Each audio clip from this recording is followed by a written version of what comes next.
ಅದಕ್ಕೆ ಈ ಜಗತ್ತಿಗೆ ಹೆಂಗ ಬರುವುದು ಅಂದ್ರೆ ಹೆಂಗಿರುವುದು ಅಂದ್ರೆ ಸುಮ್ಮನೆ ಯಾತ್ರಿಕನಂತೆ ಬಂದು ಹೋಗಬೇಕು ಈ ಜಗತ್ತಿಗೆ ನಾವು. ಇಲ್ಲಿ ಯಾರು ಯಾತ್ರಿಕನಂತೆ ಅಂದ್ರೆ ಯಾತ್ರಿಕರು ಹೆಂಗಂದ್ರೆ ಇಲ್ಲಿ ಖಾಯಂ ಇರಂಗಿಲ್ಲ, ಇಲ್ಲಿಂದ ಏನೂ ಒಯ್ಯುವುದಿಲ್ಲ, ಇರುವಾಗ ಚಂದಿದ್ದು ಹೋಗೋದಷ್ಟೆ. ಮನುಷ್ಯ ಹೆಂಗ ಬದುಕುವುದು ಈ ಜಗತ್ತಿನಲ್ಲಿ ಅಂದ್ರೆ ಯಾತ್ರಿಕನಂತೆ ಬದುಕುವುದು. ಕವಿ ರವೀಂದ್ರನಾಥ್ ಟ್ಯಾಗೋರ್ ಅಂತಾರೆ, ಅಷ್ಟು ಸುಂದರವಾಗಿ ಬರೀತಾರೆ, I have had my invitation to this world's festival, thus my life has been blessed. My part in this fest is to play upon my instrument. I have done all that I could do. ಏನು ಅದ್ಭುತವಾದ ಮಾತು ಬರೀತಾನ Ravindra. I have had my invitation to this world's festival. ಭಗವಂತ ನೀನು ಎಷ್ಟು ಕೃಪಾ ಮಾಡಿಯಪ್ಪ ನನ್ನ ಮೇಲ. ಈ ಜಗತ್ತೇನಿದೆಯಲ್ಲ ದೇವನೇ, ಇದು ನಿನ್ನ ದಿವ್ಯೋತ್ಸವ. ಇದೊಂದು ಈ ಜಗತ್ತು ಇದೆಯಲ್ಲ, ಇದು ನಿನ್ನ ಜಾತ್ರೆ, ಇದು ನಿನ್ನ ಉತ್ಸವ ನಡೆದಿದೆ ಭಗವಂತನೇ. ಇಲ್ಲಿ ಈ ಜಗತ್ತು ನಿನ್ನ ಜಾತ್ರೋತ್ಸವ ನಡೆದೈತಿಲ್ಲ. ಈಗ ನಮ್ಮ ಜಾತ್ರೆ ಮಾಡ್ತೀವಿ, ಜಾತ್ರೆ ಮಾಡಿದಾಗ ಲೈಟ್ ಹಚ್ಚಿರ್ತೀವಿ, ದಾಸೋಗ ನಡೆದಿರ್ತೈತಿ, ಕಲಾವಿದರು ಬಂದಿರ್ತಾರ. ಕವಿ ಅಂತನ, ದೇವನೇ ಇದು ಮನುಷ್ಯರು ನಡೆಸುವ ಜಾತ್ರೆ ಇಲ್ಲ, ಈ ಜಗತ್ತೇ ಒಂದು ಉತ್ಸವ. ದೇವ ಇದು ನಿನ್ನ ಉತ್ಸವ. ಇದು ದೇವರೇ ನಿನ್ನ ಉತ್ಸವ ಈ ಜಗತ್ತಂದ್ರ. ನಮ್ಮ ಜಾತ್ರೆಯೊಳಗೆ ಲೈಟ್ ಹಚ್ಚಿವಿ ಆರ್ತವ, ನಿನ್ನ ಜಾತ್ರೆಗೆ ನೀ ಲೈಟ್ ಹಚ್ಚಿ ಸೂರ್ಯ ಚಂದ್ರ ತಾರೆಗಳಂತ ಆರದ ದೀಪಗಳಿಂದ ನಿನ್ನ ಜಾತ್ರೆ ನಡೆದಿದೆ ದೇವನೇ. ನಮ್ಮ ಏನು ಆರುವ ದೀಪಗಳು. ನಮ್ಮ ಜಾತ್ರೆಯಾಗ 1,00,000 ಮಂದಿ ಉಣಿಸಿವಿ, 2,00,000 ಮಂದಿ ಉಣಿಸಿ ನಿತ್ಯ ದಾಸೋಹಿ ಅಂತ ನಾವು ಹೆಸರು ಪಡ್ಕೊಂತೀವಿ. ರಾತ್ರಿ ಹೋದ್ರೆ ಅನ್ನ ಸಿಗುದಿಲ್ಲ ನಮ್ಮ ದಾಸೋಗದೊಳಗ.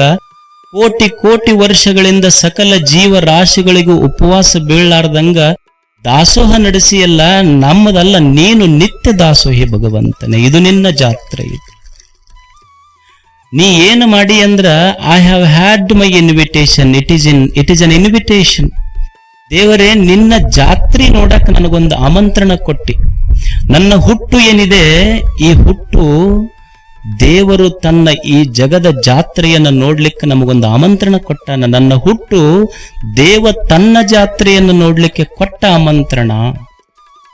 ತನ್ನ ಜಾತ್ರೆ ನೋಡಕ್ ನಮಗೊಂದು ಆಮಂತ್ರಣ ಕೊಟ್ಟಾನ. ನೋಡ್ರಿ ಎಷ್ಟು ದೇವ್ರ ನಮ್ಮ ಮೇಲೆ ಕರುಣೆ ಇರಬೇಡ.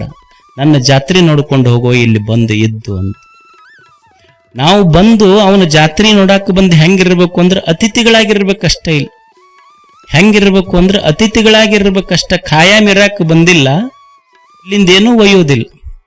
ಈಗ ನೀವು ಹಂಪಿ ನೋಡಕ್ ಹೋಗಿರ್ತೀರಿ, ಹಂಪಿ ನೋಡಕ್ ಹೋಗಿ ಬಾಳ ಚಂದ ಐತಿ, ಇದು ನನ್ನ ಹೆಸರಲ್ಲೇ ಮಾಡ್ಕೊಂಡ್ ಬರ್ಬೇಕಂದ್ರ ಅದು ಹಂಪಿ ಅಂತೈತಿ. ಮೊದಲು ಬಾಳ ಮಂದಿ ಬಂದು ಹಂಪಿ ತಂದ್ ಮಾಡ್ಕೊಬೇಕಂತ ಕೊಂಪಿ ಸೇರ್ಯಾರ ಎಲ್ಲರೂ.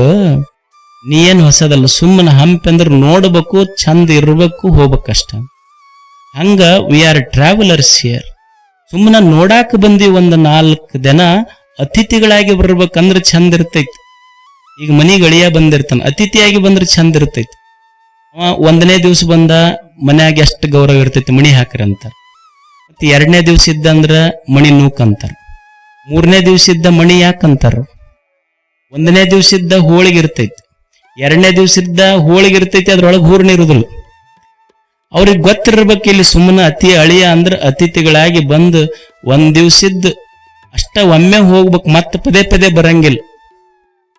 ಅವನಿಗೆ ಕೇಳಿದ್ರಂತ ತಳಿಯಾಗ ಮೊದಲು ಬಾಳ ಬರ್ತಿದ್ದೇವೆ, ಈಗ ಯಾಕೆ ಬರೋದ ಬಿಟ್ಟಿ ಅಲ್ಲ. ಒಮ್ಮೆ ಮೋಸ ಹೋದ ಜಾಗಕ್ಕೆ ಮತ್ತೊಮ್ಮೆ ಹೋಗಬಾರ್ದ್ರಿ, ಪದೇ ಪದೇ ಹೋಗ್ಬಾರ್ದಂತ ಬಿಟ್ಟು ನಾವು ಅಷ್ಟೇ. ಅಲ್ಲಿ ಸುಮ್ಮ ಅತಿಥಿಗಳಾಗಿ 2 ದಿವಸ ಇರುವುದಷ್ಟೇ. ಇಲ್ಲಿ ಈಗ ನಾವು ಸ್ವಾಮಿಗಳು ನಿಮ್ಮ ಮನೆಗೆ ಬಂದಿರ್ತೀವಿ, ನೀವೊಂದು ಹೊಸ ಮನೆಗೆ ಕಟ್ಟಿರ್ತೀರಿ. ಹೊಸ ಮನೆಗೆ ಕಟ್ಟಿ ಪಾದ ಪೂಜೆ ಮಾಡಿ ಹೇಳ್ತಿರ್ತೀರಿ, ಮನಿ ಬಾಳ ಚಲೋ ಆಗೈತಪ್ಪ ಅಂತ ನಾವ್ ಅಂದ್ರೆ ನೀವೇನಂತೀರಿ, ಅಪ್ಪ ನಿಂದ ಇದು ಅಂತ ನೀವ್ ಅಂತೀರಿ. ಇಲ್ಲಿ ಸ್ವಾಭಾವಿಕ. ಮತ್ತೆ ನೀವು ನಂದ ಅಂದ ಕೂಡ್ಲೇನೆ ಪೇಪರ್ ಪೆನ್ ತಗೊಂಡು ಸಹಿ ಮಾಡಂಗಾರ ನನ್ನ ಹೆಸರ್ಲಿ ಅಂದ್ರ ಯಾರದ ಕರೆದಿರಿ ಅಂತ ಸ್ವಾಮಿಗಳಿಗೆ ನಾಳೆ. ಸುಮ್ಮ ನಮಗ್ ಗೊತ್ತಿರ್ಬೇಕು, ಇವ್ರು ಹಂಗ ಅಂತಿರ್ತಾರ, ನಾವು ತಲೆಯಾಗ ಹಾಕೋಬಾರ್ದು ಅನ್ನೋದು ನಮಗ್ ಗೊತ್ತಿರ್ಬೇಕಷ್ಟೆ. ಮತ್ 1 ತಾಸು ಬಿಡಲಿ 2 ತಾಸು ಅಕಸ್ಮಾತ್ ನಿಮ್ ಮನ್ಯಾಗ ಕುಂತೀವಿ ಅಂದ್ರ ಮನ್ಯಾಗ ಹೆಣ್ಮಕ್ಳು ಕರೀತಾರ ಮಗ್ಗಲ್ ನಿಮಗ್. ಅವ್ರಿಗೆ ಅಜ್ಜಾರಿಗೆ ಎಷ್ಟತನ ಕುಂದಿರ್ಸಿರಿ, ನಮ್ ಬೀಗರು ಬಂದಾರ, ನಮ್ಗೆ ಆಯರಿ ಕೊಡ್ಬೇಕು, ಅವ್ರು ಇವ್ರಿಗೆ ಕುಂದಿರ್ಸಿದ್ರೆ ಏನ್ ಆಯರಿ ಬರ್ತಾವ, ಇವ್ರೇನ್ ನಮಗ್ ಕೊಡವ್ರ, ನಾವ ಕೊಟ್ಟಿದ್ದ ಕಾಣಕ ಇಸ್ಕೊಂಡ್ ಹೋಗೋರು, ಮೊದಲು ಕಳಿಸ್ರಿ ಅವ್ರಿಗೆ ಅಂತಿರ್ತಾರ ಅನ್ನೋದಿಲ್ಲ. ನಮಗ್ ಗೊತ್ತಿರ್ಬೇಕು ಇವ್ರ ಮನೆಗೆ ನಾವು ಅತಿಥಿಗಳಷ್ಟೇ. ಇಲ್ಲಿ ಯಾರು ಖಾಯಂ ಇರಾಕ ಬಂದಿಲ್ಲ, ನಾವು ಅತಿಥಿಗಳನ್ನ ತಲೆಯಾಗಿರ್ಬೇಕಷ್ಟೆ. ಗಣಪತಿ ಕೇಳಿದ್ರಂತೇನು 5 ದಿವ್ಸ ಇರ್ತಿ, ಎಷ್ಟು ಮಸ್ತ್ ಇರ್ತೀನಿ. ನಾವು 5 ದಿವ್ಸ ಇದ್ರು ಬಹಳ ಮಸ್ತ್ ಇರ್ತೀಯಲ್ಲ, ಹೆಂಗ ನಾವು 100 ವರ್ಷ ಬದುಕಿದ್ರು ನಿನ್ನಷ್ಟು ಆರಾಮ್ ಇರಕ್ ಬರುವಲ್ದು ನಮಗ. 5 ದಿವ್ಸ ಬದುಕಿದ್ರು ಎಷ್ಟು ಆರಾಮ್ ಇರ್ತೀಯಲ್ಲ. ಅವ ಗಣಪತಿ ಅಂದ ಮಸ್ತ್ ತಿಳ್ಕೊಂಡಿವಿ ನಾವು ಜೀವನ, ಅದಕ್ಕ ಆರಾಮ್ ಇರ್ತೀವಿ. ಏನ್ ತಿಳ್ಕೊಂಡಿ ನೀನು? ನೋಡಪ್ಪ, ಇವತ್ ಯಾರು ನಮಗ ಹೊತ್ತು ಮೆರ್ಸಕತ್ತಾರ 5 ದಿವ್ಸ ಆದ್ಮೇಲೆ ಎತ್ತಿ ಒಗಿತಾರ ಅಂತ ತಿಳ್ಕೊಂಡ ಬಿಟ್ಟಿವಿ ಮೊದಲ, ಅದಕ್ಕ ಆರಾಮದೇವ್ ನಾವಿಲ್ಲ. ಅತಿಥಿಯಾಗಿ ಬರೋದು ನಾವು ಖಾಯಂ ಇಲ್ಲಿ ಇರ್ತೀವಂತ ತಲೆಯಾಗ ಹಾಕೋಬಾರ್ದು ಮನುಷ್ಯ. ಎಷ್ಟು ಮಸ್ತ್ ಇಲ್ಲ, ಖಾಯಂ ತಲೆಯಾಗ ಹಾಕೋಬಾರ್ದು ಇದು ನಂದು ಅಂತ. ಅಷ್ಟ ಅತಿಥಿಗಳಾಗಿ ಬಂದೀವಿ, ಅತಿಥಿಗಳಾಗಿ ಹೋಗಿ ಬಿಡೋದು ಒಂದ್ ದಿವ್ಸ.